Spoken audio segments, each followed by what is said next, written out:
History for the USA youth men in Portugal. The USA senior men kick off a three-game set with Italy. The USA women are off to Australia. Oh, yeah, and the JOs are right around the corner, all coming up next on a brand new counterattack.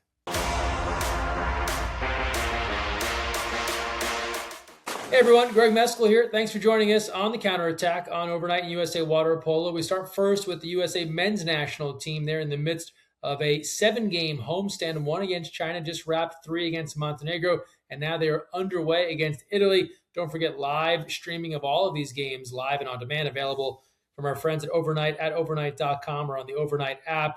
We'll get to Italy momentarily. In the meantime, take a look back at some of the action against Montenegro.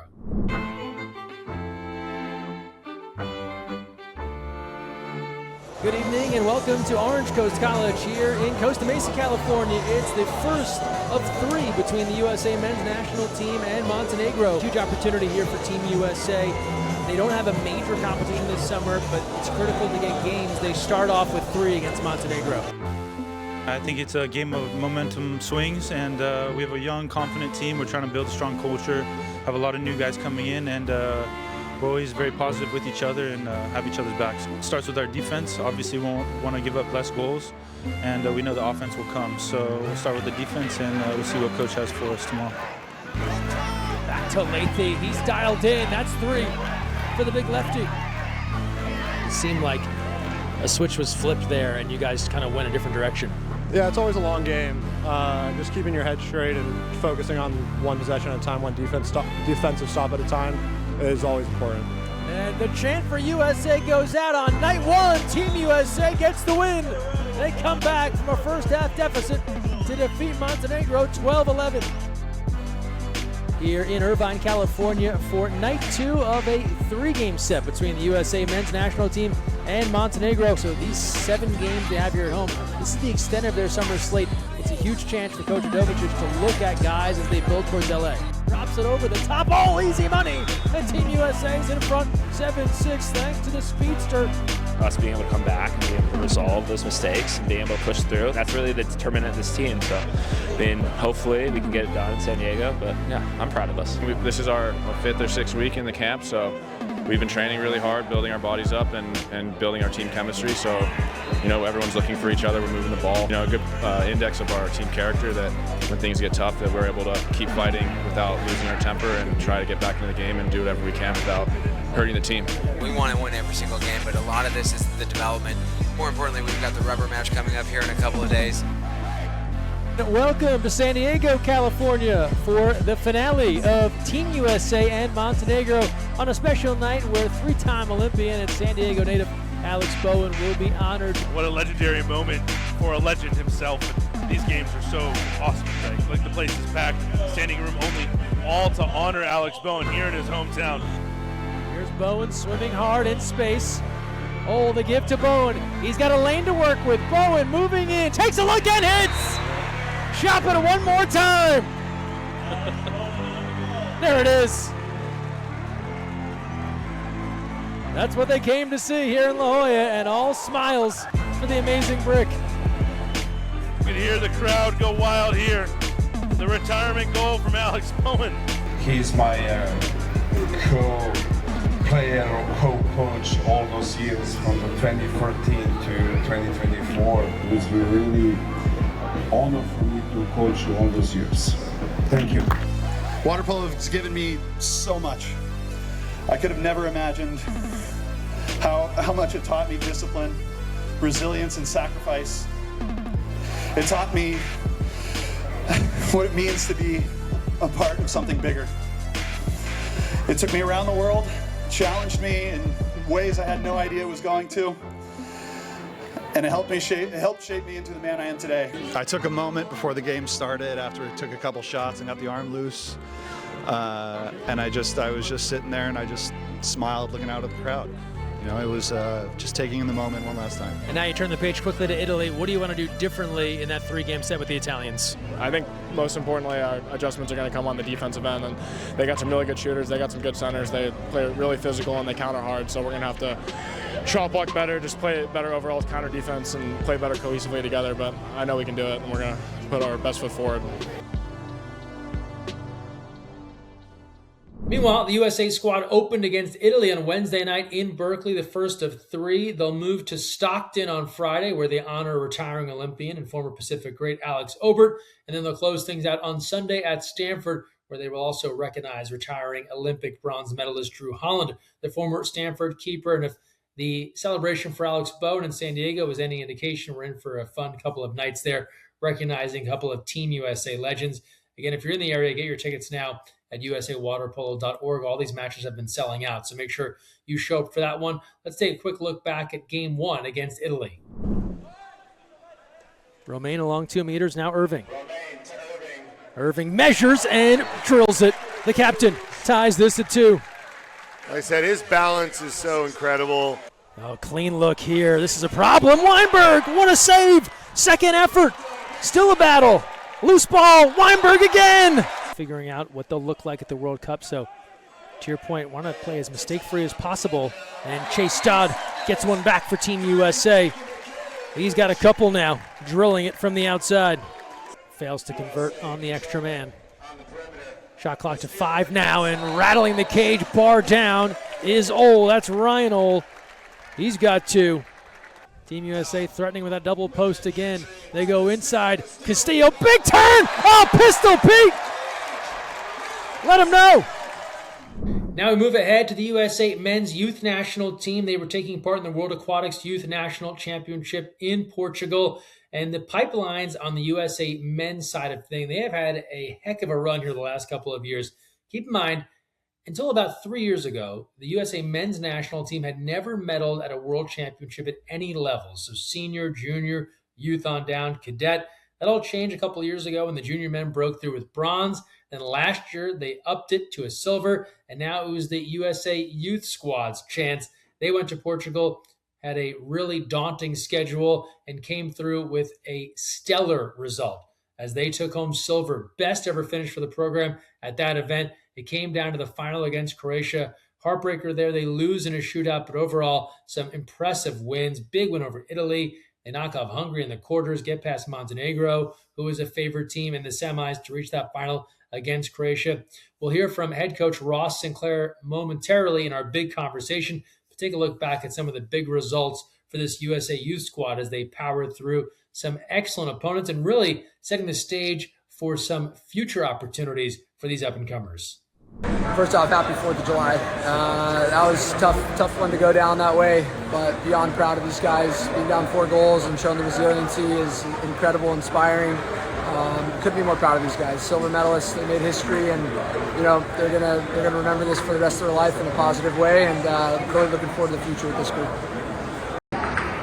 What an experience to have, final world championship on the 4th of July. Obviously, it didn't turn out the way we wanted to, but from the start of this entire experience, before we were here, before we were in Italy, before this training, the amount of growth that I've seen, and the amount of growth that I've seen in myself and also my team has been insane. We got new players to USA Water Polo, our goalie Rafa. I haven't seen him before USA.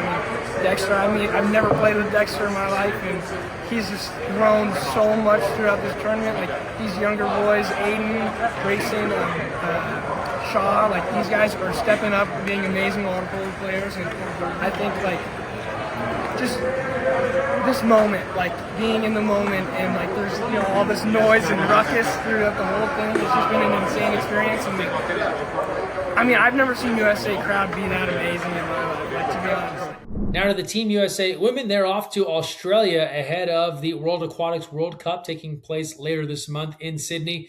Team USA will have training with the Australian national team before a couple of friendlies. Then they'll move to Sydney where they'll get underway. They open up with China to start World Cup play, and then we'll see how they do after that. More information on the World Cup roster coming soon. They announced 17 athletes heading to Australia earlier this week. That's available at usawaterpolo.org. And then we'll have the final 15 named to the World Cup roster coming up a little bit later before action starts. We caught up with Jenna Flynn and Jewel Romer before the team took off to share their thoughts on heading to Australia and what's next for Team USA.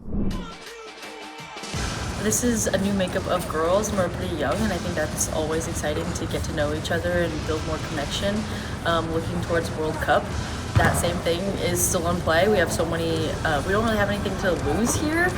And we are looking just to see like how we are going to play with each other and like what exactly our strategy is going to be. It's always nice to play other people besides your teammates, and we've been training for a little bit, so we're definitely excited to get out there.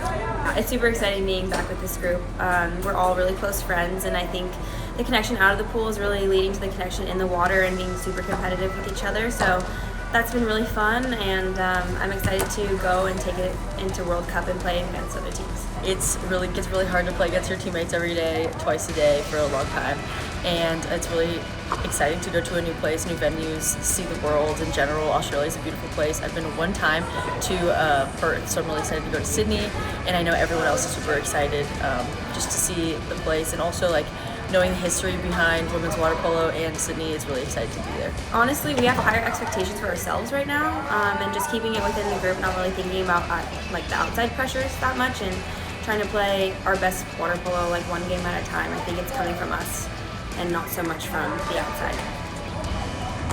I think there's a lot of pressure going to this tournament. We obviously want to perform really well. I think we put in a lot of work and we could do really well.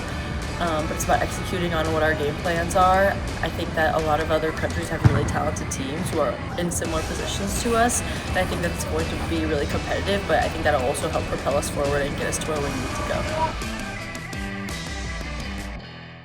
And now bring it back stateside, because the biggest water polo tournament on earth is upon us. The USA Water Polo Junior Olympics about to get underway next weekend in Orange County. 8 huge days of water polo in Southern California, sessions 1 and 2. Then we move to Dallas, Texas for session 3. 4 more days of water polo there. Don't forget about the JO Expos. Those take place the day before each session begins. And again, thousands of athletes, hundreds of clubs descending upon Orange County to take part, live streaming a ton of action available from our friends at Game On Live Studios. Head to goals.co to get yourself signed up for a JO All Tourney Pass so you can watch a lot of the action. It isn't every game, but it's a lot of the games. So head to goals.co to make sure you can check in on the games that you want to see. And of course, tickets are on sale now. If you're in the area and you want to watch your favorite club take part in the Junior Olympics, head to usawaterpolo.org/Junior Olympics to learn more information about the JOs. Also get your tickets to any of our 3 sessions. And eventually we'll have more information on the full schedule for all 3 sessions. Also merchandise opportunities, a lot of great JO merch coming soon as well that you can pick up at pools around the Junior Olympics, pool venue locations, and much more. All coming soon or available now at usawaterpolo.org/Junior Olympics. And our social media coverage will be wall-to-wall throughout the JOs. Make sure you're following at USAWP on Instagram, X, Facebook, TikTok, as we share information and fun from your experience at JOs throughout the entire duration of the world's largest water polo tourney.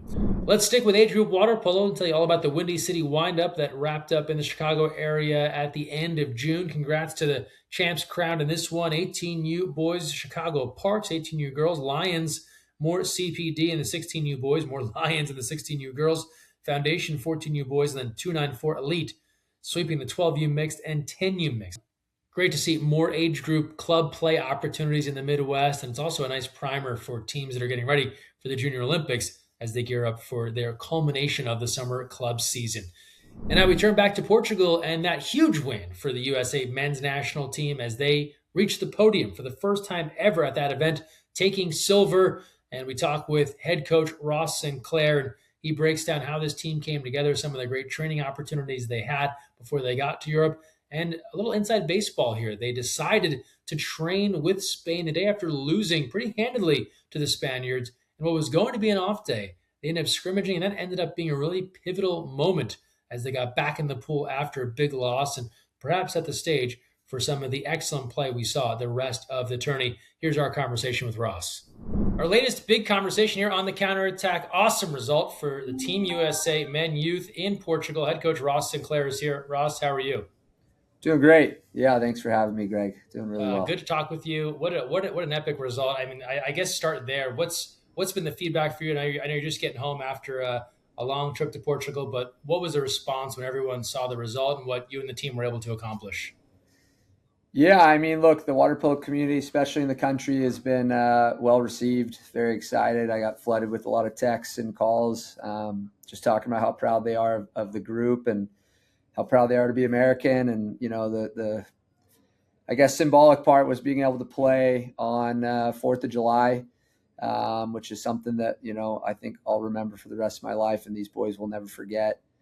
So yeah, just getting just so much love from everyone at home and also in the greater water polo community. I think when we got over there, as we started to chip away, a lot of these countries started to like rally behind the Americans, and we shared a hotel with, it was just us in Hungary, and after we beat them in the quarters, the rest of the conversation after that was just like, we're Team America. We want to see you guys succeed and want you guys to win. And so yeah, I think we got a lot of love from not just everyone at home, but also the international water polo community. I think a lot of people are pretty inspired by what these boys accomplished. Yeah, this is just the latest step in what has been an awesome surge at the men's pipeline level. I think people are blown away by that stat when you say that this medal is just the third ever medal the men's program has won in World Championship play, and they've all happened in the last few years, right? It's this silver, it's the junior silver, it's the junior bronze. What does it mean to you and the staff to kind of take the latest step in really fortifying this pipeline and hopefully leading to something great at the senior level? Yeah, I think it's just a big testament to this ODP process. A lot of people put in a lot of work, athletes, parents, coaches. So to see it kind of unfold and play out to the success that we're having is, I think, a testament to this program. We've always had some talented teams, but I think to be able to put it together in an eight-day tournament and go up and play against the best in the world, and now seeing the results from, like you said, the two junior teams and now this youth level. This group at Cadet Worlds, we finished 5th 2 years ago, the under 16s. And there's a few players that joined this group for this youth team run. So I think, ultimately they knew what we were capable of doing. And but yeah, I think it's just really exciting time for USA Water Polo, and I hope this bodes well for the future for 2028 and beyond. I definitely want to get into how this group was constructed, but it's interesting you brought up 2 years ago. Did you have a sense, like reflecting on that group, and even though they took 5th, right? Like, hey, maybe there's something special here that we're building towards?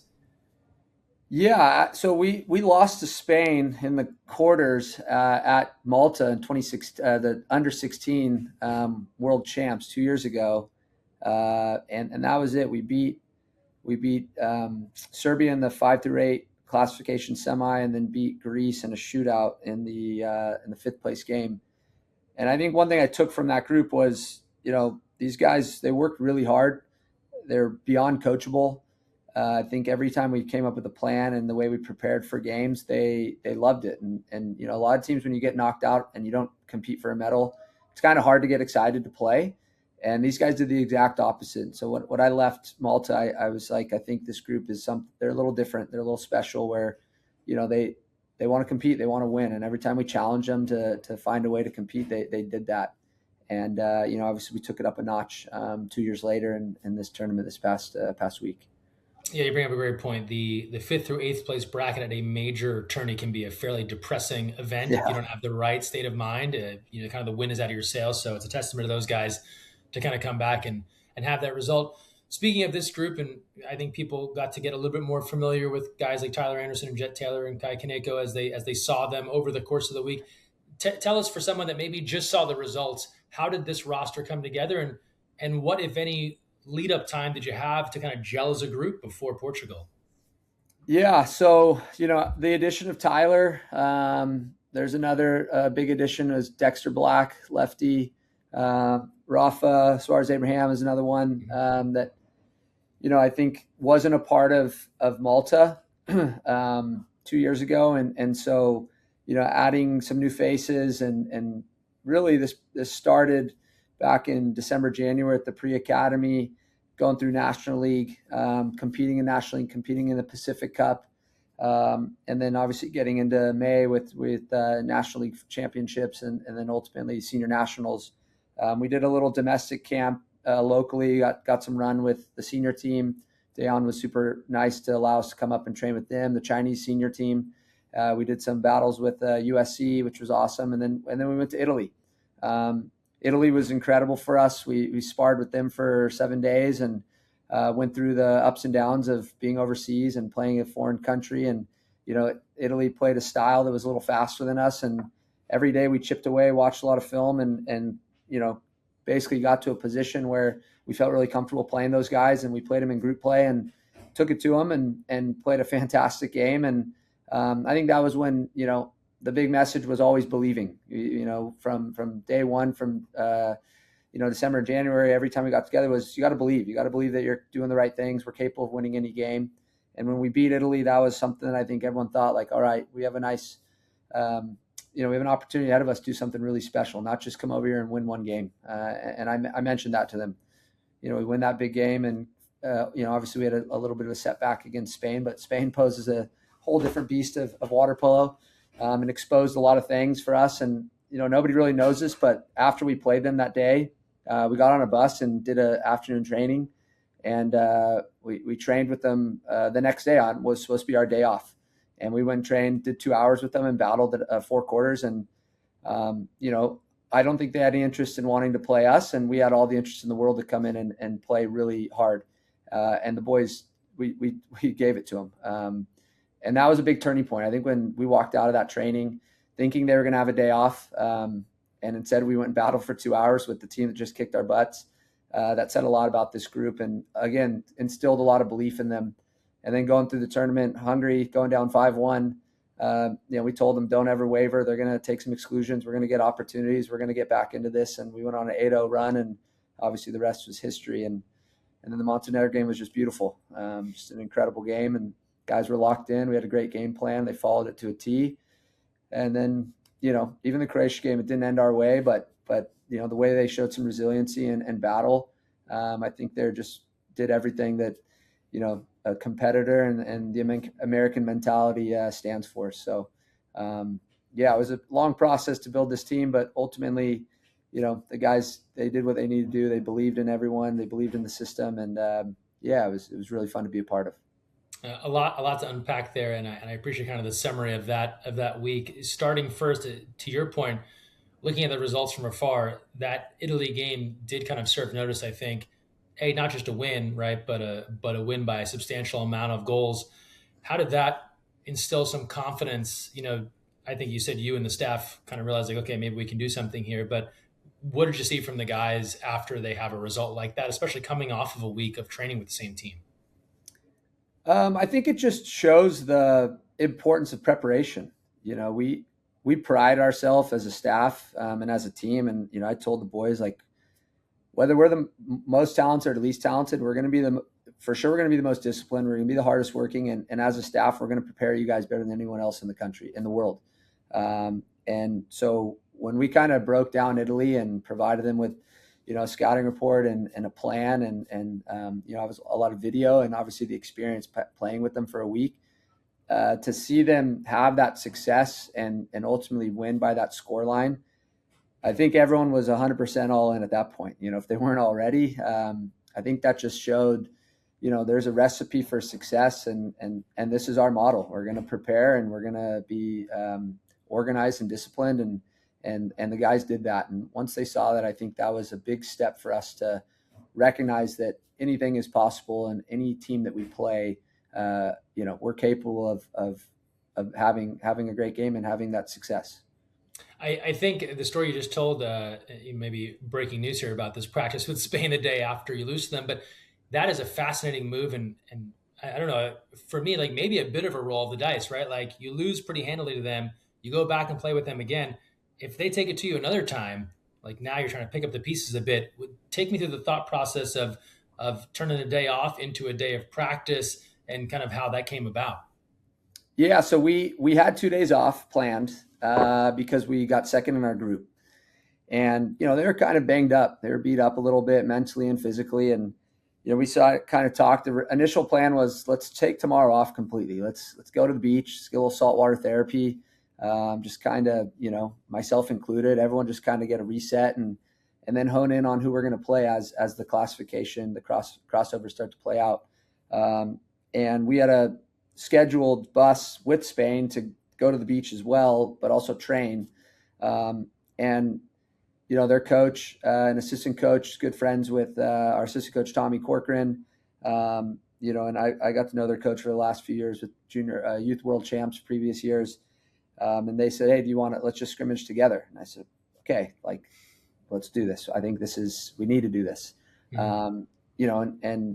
And we did. So we watched some film on things that we did pretty poorly against them and said, guys, you have a great opportunity to go and play them again. Not that it's going to replace that game, but definitely an opportunity for us to get better. And ultimately, I think it's best to not take 2 days off and then go and have this quarterfinal game. But to what you mentioned is it could have gone really bad. If we got our butts kicked, is that, are we beating a dead horse and we're not going to recover from it? But ultimately, every time that we had those little moments, whether it's National League, whether it's our time in Italy, these guys always responded. And so I kind of knew deep down that we're going to come out and compete and play, whether it's a game after a game or a scrimmage. And these guys did that. And so I think it just added to that mentality of that belief that, okay, with a little bit of experience, a little bit of film and reflection, we're going to right these wrongs and get better. And that was, I think, a big turning point for these guys, that Spain wasn't 9 goals better than us. They were in that day and in that game, but ultimately it was the experience that allowed us to come back and have a good scrimmage with them, and then ultimately set ourselves up for success against that first quarterfinal against Hungary. In that quarter, right, to kind of earn your spot into a Final Four, and that's always such a critical game. Can you get to the last 4 and really give yourself a true shot at a medal? The 8-0 run certainly will stand out. Is there one moment, if you think back on like something that was turning the tide in your favor, or you're starting to feel the momentum go your way? Is there something that really kind of stands out in your brain of like, this is going to happen for us? Yeah, I mean, there wasn't anything in particular. I think there was about 2 minutes of some chaos from everyone. No one was connecting. We had a moment like that. It was day 3 in Italy, where I think the jet lag finally caught up, and the guys started everyone seemed to step behind. And when things were going a bit south, people started to break off and kind of go into their own ways. And we kind of brought everyone together and said, hey, when things are great, we got to stick together. When things are worse, we got to get even closer together. And that experience in Italy, I thought, set ourselves up. And a couple minutes into the Hungary game, when things started to go bad, no one looked like they were panicked. I mean, I didn't panic. The staff wasn't panicked. They weren't panicked. We came in at quarter time before I could even say anything about, hey, like, we're going to be all right. Just, got to weather the storm and things are going to start turning for us.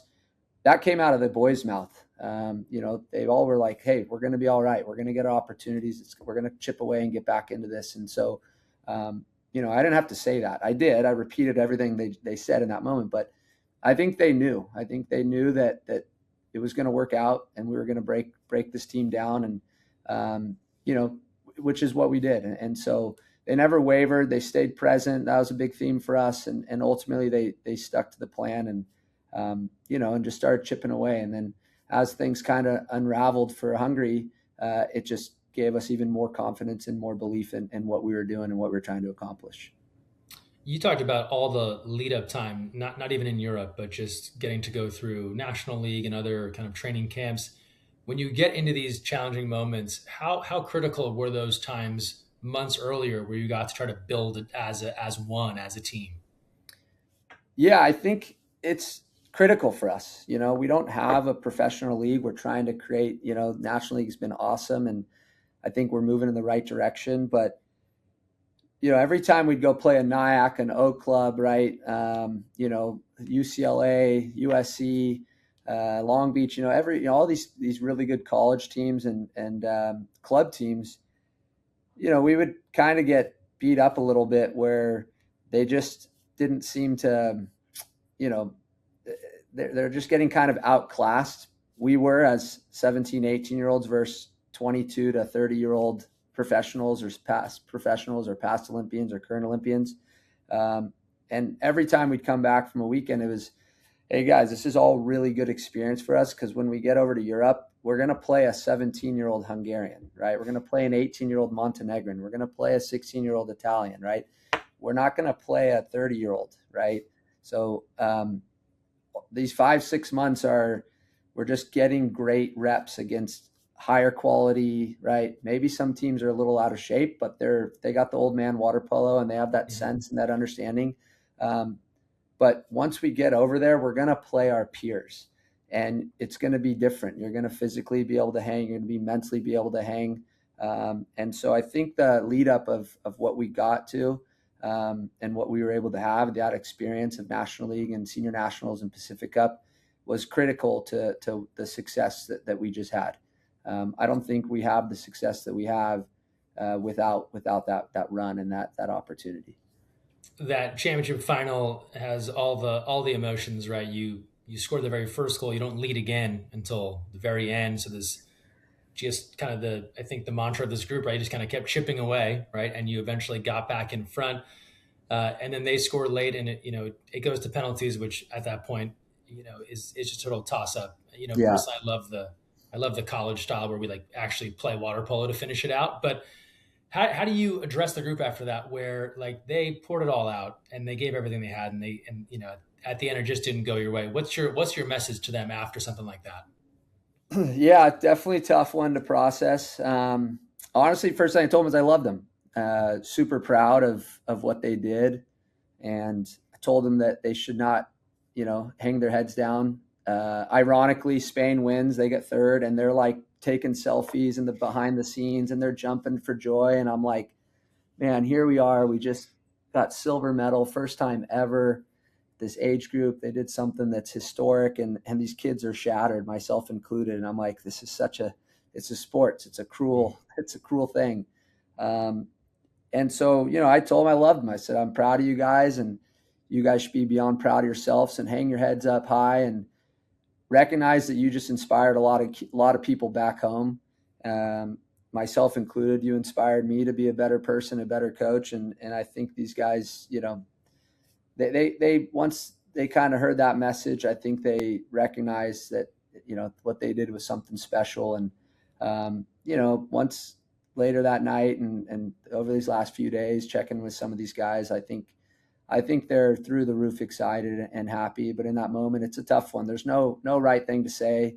But ultimately, I told them, you guys did something. You're part of something. You played in a 4th of July gold medal world championship game, which is, I'm going to say that it will probably never happen again. Not that because we won't be in that game, because I believe we'll be in that game again, but more the calendar's probably not going to line up where 4th of July is going to be, on a world championship game. So, they're part of something that I think will never happen again. And so take those little things, take the experience, take those little wins, and ultimately you got hardware, and no one will ever take that away from you. So the message was love, proud, inspired, and be grateful, and be proud to be American, and be proud to be a part of this team. And they did. They were. It's the most brutal part of team sports in medal type events, because to get that silver, right, it means you have to lose something else. And if it's swimming or track, right, where you're just kind of racing for time, you can have that feeling of elation. Mm-hmm. But last thing for you, Ross, you know a couple of these guys pretty well through your high school team. What's it like to get a chance to coach some of these other extremely talented players that maybe you have to deal with on the other side during high school season or during club season, and now you're like, yes, they're on my team? Yeah, it's awesome. Look, being a part of a national team and being in this position is an ultimate honor. To ultimately coach the best players in the country in this respective age group it's a blast. Yeah, they're going. I'm sure there's going to be some headaches these next 3 months. JO is coming up where I get to see these guys on the other end, and they're going to want to beat me, as they should, because that's what competitors do. But it's a blast. It's so fun to take guys from different high school programs, club programs, areas, and ultimately try to create a system and a plan and put everyone together and see how they fit. And but no, it's a really good. It's a blast. It's so much fun. There's so much talent across the board with this group, and to battle with them 9 months out of the year, and then then bring them together for a few months to lead up to a world champs is it's really special and just really, really fun. Good stuff, Ross. Awesome job out there. Congrats to you and the team. First ever silver medal for that age group, and I appreciate you being here. Yeah, thanks for having me. Once again, thanks to Ross for joining us here. Another big congratulations to the USA men's youth national team. You can see Jed Taylor, who was part of that team, capping up with the USA senior men this week as they take on Italy. Now we turn to our Malmsteen goal of the week, and no surprise, we got to go back to San Diego. Alex Bowen's retirement game needed one more out of the amazing brick and one more chop, only fitting it took place in his hometown of San Diego. Here's Bowen swimming hard in space. Oh, the give to Bowen. He's got a lane to work with. Bowen moving in, takes a look and hits! Chop it one more time! There it is. That's what they came to see here in La Jolla, and all smiles for the amazing brick. You can hear the crowd go wild here. The retirement goal from Alex Bowen. Skips it. Cross cage. And even a counterattack goal there for Alex Bowen. Bobo, as they call him, the new father. So there's our Malmsteen goal of the week. Share what you're seeing online, whether it's a great goal, great block. We know there's going to be a ton of highlights coming up at the Junior Olympics. Send us a DM, tag us at USAWP, and we'll share it here as we share a ton of content from all the action coming up over the next couple of weeks. Let's look ahead. What is on tap? You know the score already. USA men, Italy. Some big games this weekend in Stockton and at Stanford. USA women, they're off to Australia. They'll have some friendlies coming up before the World Cup in Sydney. And then, of course, the 2026 Junior Olympics. They get started next Saturday in Orange County. Huge opportunity for club athletes all over the country. Wishing everyone all the best at the JOs. And again, stay with us here at USA Water Polo for full coverage throughout that event. That'll do it for this week's show. Thanks so much for joining us. And don't forget, when you're on the counterattack, look weak side.